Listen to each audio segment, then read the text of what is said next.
Hey, Mark, we're getting ready to watch our podcast that we just recorded. And I'm going to give it away a little bit about what we talked about, which is the lawsuit regarding commissions. And the reason I wanted to bring that up is so that you understand what I found really interesting in context is how you discuss that a reduction or a discount, more importantly, on real estate commissions doesn't necessarily equate to more money in the seller's pocket after closing. So I think that was very interesting, and that people will find that valuable once they watch the podcast. How about you? Yeah, I mean, that's the typical story of you get what you pay for, right? And so better marketing and all those things get you more money. So I don't know if I found it interesting, but it just reminded me of the fact, why is the Colorado real estate contract 24 pages now? Is somebody sued somebody over something, and now a lawyer had to get involved and put it in writing so that it doesn't happen again, right? And so that's kind of where we are again. Currently, the listing agreement, I think, is like 12 pages. It's probably going to be 13 or 14 pages after this is done. But again, lawsuits in America, it's just people jump in on it, and it makes us put more stuff in writing. So now our pages get longer. So we'll see how this one turns out, though. So stay tuned, people. I think you're going to really enjoy this podcast, especially if you're a seller or if you're a buyer looking to purchase anytime in the next 24 months. So Until next time, friends, talk to you soon.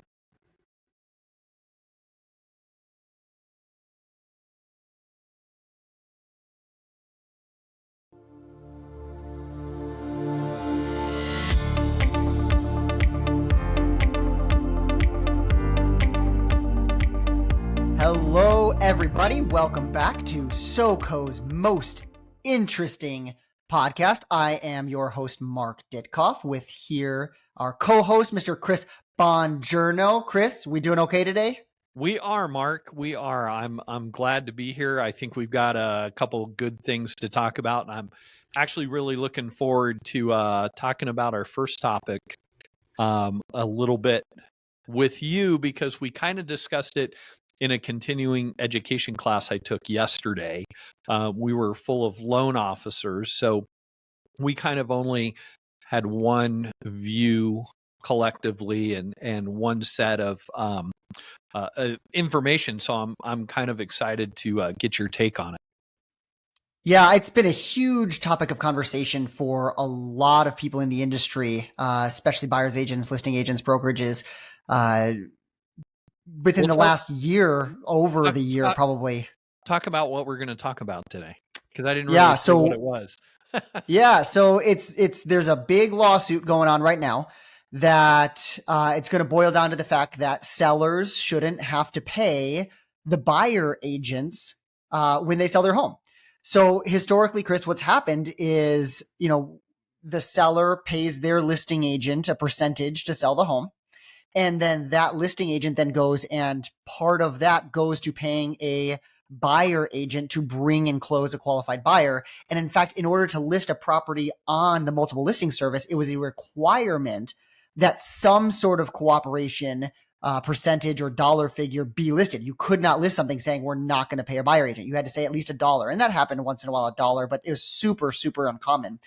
Normally you see functional percentages. Let me make sure I understand that correct. So in order for a seller to have you as the listing agent list the property on the multiple listing service, the MLS, there was a requirement that some kind of either dollar amount or percentage be included of what a buyer's agent, someone representing the buyer, would get paid in the event they brought a qualified buyer who purchased the home.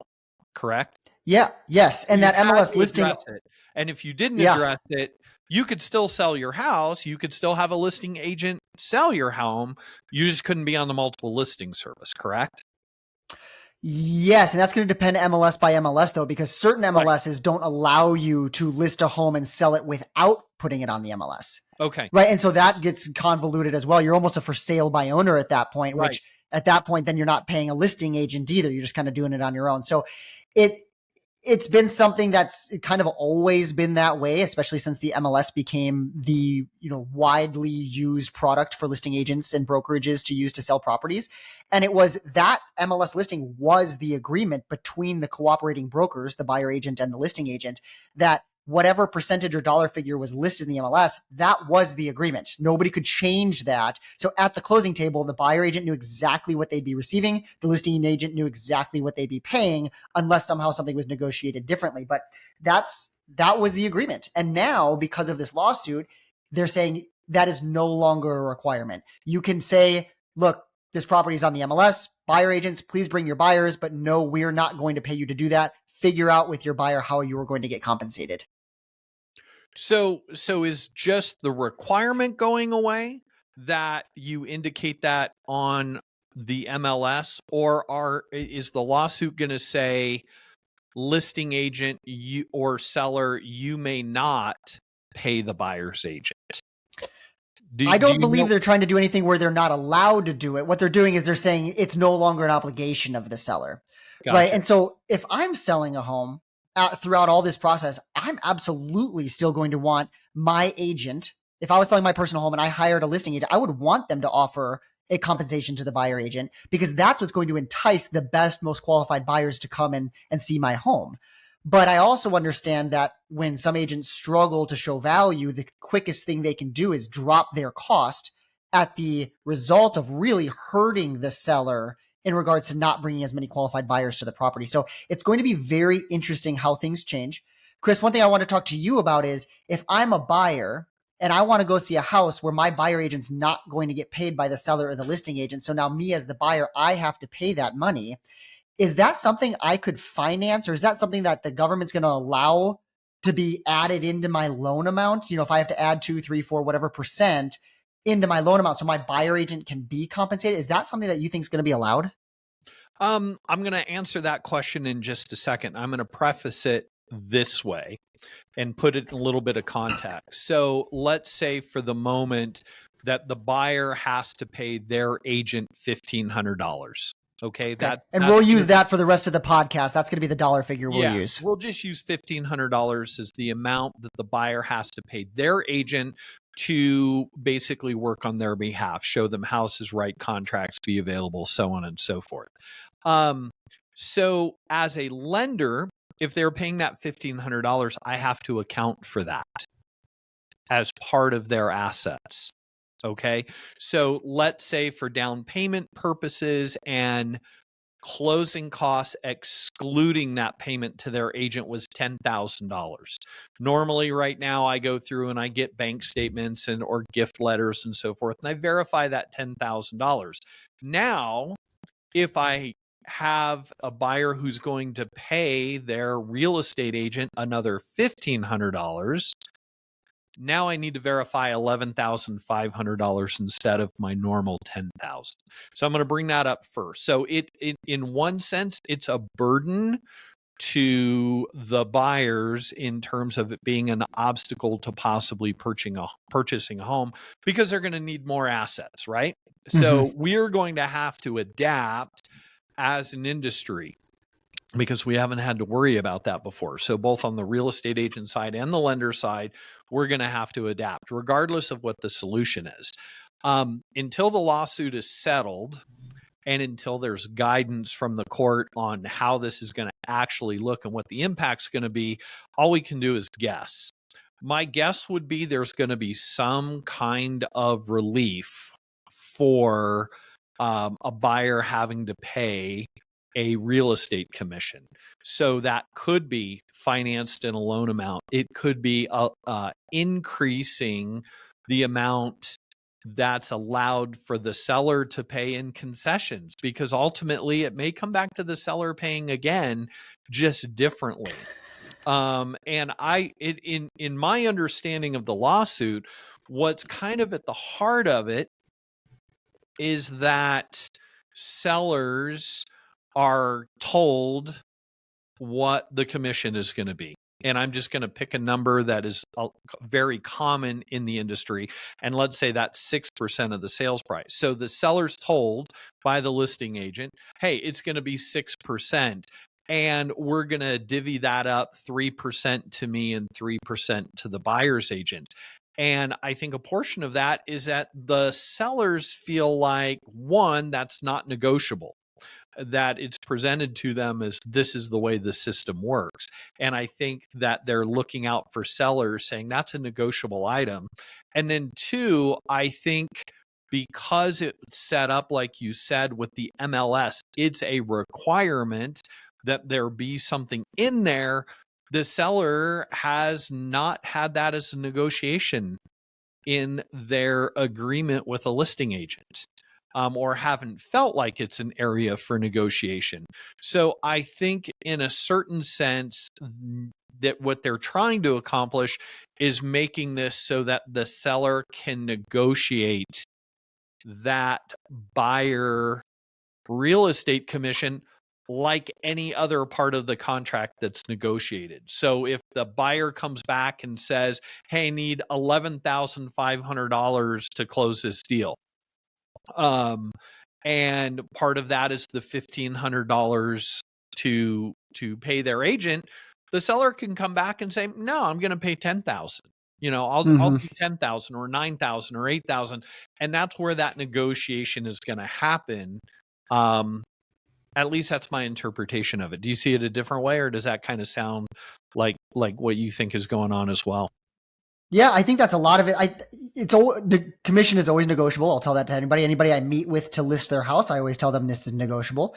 The best agents know what their worth is and why their value is where it is, which is why they typically don't discount often, but it happens, right? And so the fact too that even though it's been a requirement in the MLS to offer some sort of compensation, the fact is $1 would have sufficed in the past, right? And so now that dollar is just dropping to $0. So we're only changing it to by $1 total. And so the fact that it hasn't happened consistently, it's only because of the lawsuit is why it's being brought up right now and why people are considering to take advantage of the opportunity, even though it's always been an opportunity, right? You could always find somebody that could throw your house on the market for almost no money at all. Are you going to get your best representation? Are you going to get the best service? Are you going to get your maximum dollar figure, right? Most people care about the money that ends up in their pocket in the end, not what they spend to get it there. Sure. Right? They want the top dollar net, not to lessen their, you'd pay twice as much if it meant you netted twice as much. Right. And so that's kind of some of the things to keep in mind. I wrote kind of 3 things down of what a buyer could do moving forward, assuming that there is no offer of compensation to a buyer agent, right? And so the 3 things that came to my mind is 1, buyers could go directly to listing agents, right? Say, do you know what? I don't need a buyer agent. I'll call the guy on the sign or the girl on the sign, right? And I'm just going to go directly to them and they're going to do it because they're not going to pay anybody else to do it anyway. And I don't want to pay somebody to do it. Right. Now, something to keep in mind, right, is that person on the sign represents the seller. So these buyers, are they getting, again, the best representation, and are they saving any money when they're going to the person and working directly with the person that represents the interest of the seller? So that's the first thing they could do, though, is if you're savvy or know what you're doing or just want to go cheap and you think it's going to be a good option for you, you could go directly to the listing agent, right? Another option is you could pay for a full price buyer's agent and hope that, again, can you negotiate the seller still pays it? Do you have the funds to go on top of your down payment to pay it? A lot of people using down payment assistance, those first-time home buyers, they're the ones that need the most hand-holding, and they're the ones I think that are going to get hurt the most by this, because going directly to listing agents not always a great option, and not having the best representation possible is not a good option. And so can they afford a full-price agent? The last option that I thought about, though, is there's going to be discount agents coming out in this version, right? There typically hasn't been very many discount buyer agents because their compensation has always been offered. There's been discount listing agents though in the past, right? A flat $900 and I'll put your house on the market or whatever it is, right? And the seller takes their own photos and they handle all the stuff. They just kind of put it on the market, right? Buyer agents, I think, are going to kind of have the same thing. You're going to see those same advertisements, right? I'll open 10 doors and I'll write I'll write 2 contracts for up to this much. And it's going to be this much per contract I write or this much per house I show.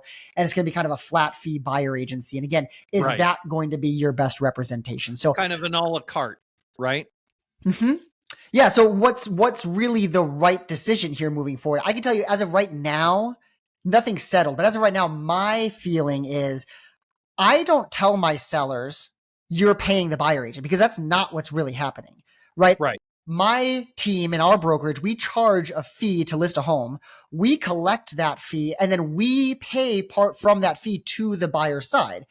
Right. Because they brought a qualified and ready to close buyer and then they successfully did that. And so that's their compensation.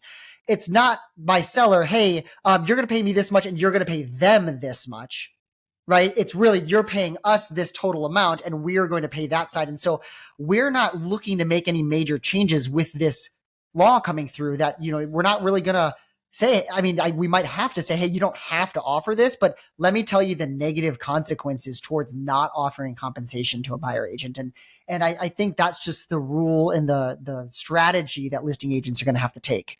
Mark, walk me through, and it doesn't necessarily have to be for you or for your brokerage or whatever, but it can be more general based on your experiences with other agents.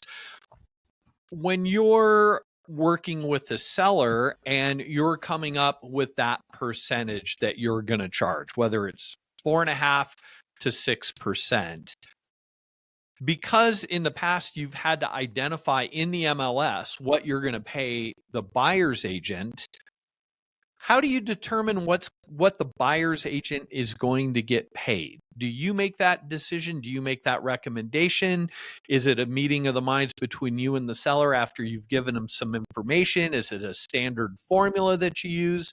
Talk about where that number comes from, because at the end of the day, I think that's going to be the bottom line issue of this lawsuit.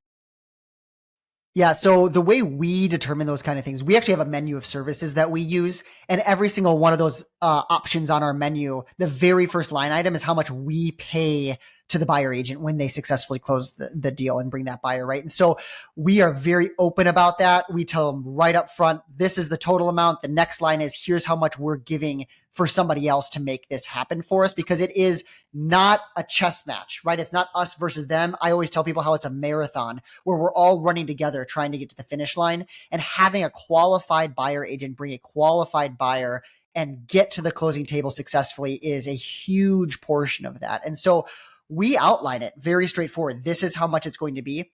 When we get into any sort of packages, I actually typically always pay a buyer agent more than what our brokerage would necessarily keep if we start cutting dollars, right? If I give a discount to a friend or family member, by the way, friends and family members don't expect a discount, but if I were to do that, right, I'm going to probably keep less than what I would give away. I'm still going to give away and pay that buyer agent what I feel like is the fair value. If I discount it, I'm going to discount my portion of it, not their portion of it. And I know that's not common. We're not normal in that way, but that's just how I've always felt, right? If I'm going to give a discount, that doesn't mean the other side needs to give a discount. It's my choice to do that. Sure. And so your that's relationship with a friend or family member or past client or whatever the circumstances are. So that's exactly right.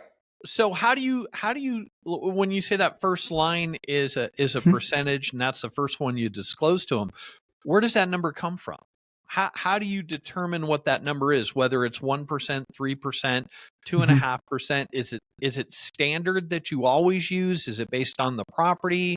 Is it based on what you view the marketing for the home needs to be to get it sold? Where does that number come from? Is it just pre-printed on all your documents?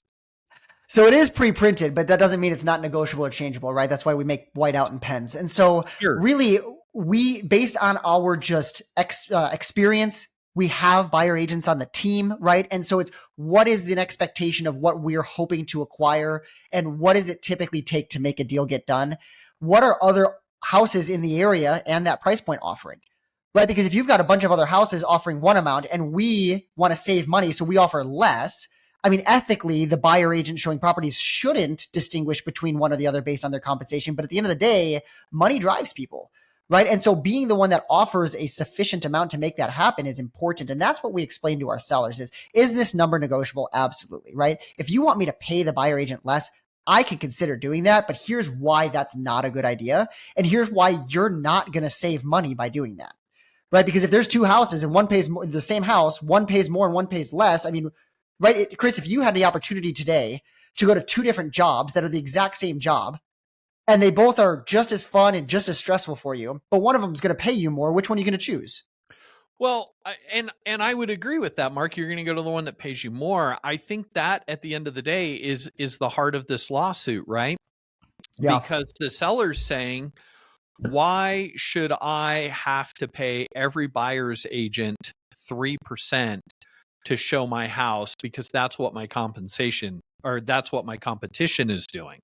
I think what they're saying is, if a buyer has to pay for that buyer's agent, maybe they agree between the two of them to 1.5%. Mm-hmm. So the seller does save money if the buyer is negotiating that directly with the buyer's agent, because that was negotiated between them, and there wasn't a standard of that compensation based on what their competition is doing on the listing side. It's based on that individual negotiation between the buyers and buyer's agent. Whether and that could come back to bite you too, in the sense that, well, what if the buyer negotiates 4% with the buyer's agent, right? And now you Right. ask the seller to pay that 4%, and the seller says, no, I'll pay 1%, or I'll pay 0%. And then the buyer actually doesn't have the money to pay it. Then they don't buy That's your the big house, deal too, is a lot of people are talking, right? where are these buyers if they're already coming up with their down payment, already coming up with their Right. closing costs, and needing reserves, right? In a lot of Yeah. cases, to make sure they can hold the house. Who out there, especially in this economy, these interest rates and these inflated prices, has that extra money now? And so again, I get why the lawsuit came about, right? Sellers shouldn't necessarily have to be responsible for paying the party on the other side of the deal, right? But again, when we phrase it that they're not doing that, right? They're paying their agent, and their agent is making the conscious decision to pay the side on the other side to make sure that they bring that qualified buyer. That Sure. needs to be part of the conversation for sure. But no, I hear you completely. It makes sense. I understand why it came about. It's going to be a huge paradigm shift in our industry if this moves forward, right? If it's going to be more common now for listing agents to offer a 0% co-op, that's that cooperating percentage, right? It's going to change, and we're going to have to adapt with it if that becomes normal. I'm going to give you an example, because it's interesting. I actually had a deal, first time in my career, where we had this come up, and it's a deal that closed a couple weeks ago. And there was a buyer agency agreement, and in the buyer agency agreement, it said the buyer's agent was going to get paid 2.5% of the sales price in a commission. Okay. And it said that if the seller did not agree to pay the 2.5%, the difference between what the seller would pay and the 2.5% would be paid by the buyer. Right. Okay. And so what was interesting is that when they wrote on the house, the seller was willing to pay 2.25%. So that last 0.25% was in fact paid by my buyer, by my borrower, by the customer. I'd never had that happen before. They had the means to do it. Yeah, they had the means to do it, and it was there, but that was and it's interesting, that happened a couple weeks ago. And then yesterday in my continuing education class, we talked about this lawsuit, and then you and I were coming up with topics, and this was something that we both wanted to talk about. So I think even if the lawsuit is out a few months or even a year, or years, maybe or yeah, appeal, there could be things going on and fleshing all this out. I think now that it's getting more attention, I think we're going to maybe see some things changing even before the lawsuit is resolved. Well, and one thing we've noticed already too is that MLSs are already adapting because they're seeing it coming. There's multiple MLSs already allowing that zero co-op, right? You don't have to offer compensation. We've seen some listings offering no compensation. But again, from before this happened to after, it's literally a $1 difference, right? At all times, you were always allowed to list it with a $1 sure offer to the compensation, right? So what has changed so much other than it's just popular to talk about right now? And so people are having those conversations now. And maybe like what you said, right? Sellers maybe are now more aware that that is something that's negotiable. And maybe they weren't aware of that before. good or Right. bad, right? Good or bad Right. for their sale, good or bad for the industry, whatever it is. That's just something that now they're more aware of. And so maybe they're asking those questions. But really, the practice of it isn't changing, right? The opportunity isn't changing. It's just people actually utilizing it, I think, is what we're seeing changing. And so it's going to be interesting as things unfold and application of the new rules that are coming into place. One thing I absolutely want to note is that in all real estate industries throughout the entire United States, there is no standard commission. You can't let anybody tell you this is the standard, this is what everybody pays. That is not true. Everything is negotiable, all the way from the services the real estate agent provides to the amount you pay them to the amount that the buyer agent gets paid to everything in between, right? And so don't allow anybody to tell you there's a standard. There is no standard. And I just want to make sure, because we've used the word standard a few times in this show, that's not actually the case. Don't let somebody come in and say, you have to pay this because that's what everyone charges. It's just not true. Yeah. And I think that's important because I think there's that perception that there is a standard for people that haven't been through it or have an agent that doesn't take the time to really explain, like you described, hey, this is the reason why we're going to do it this way.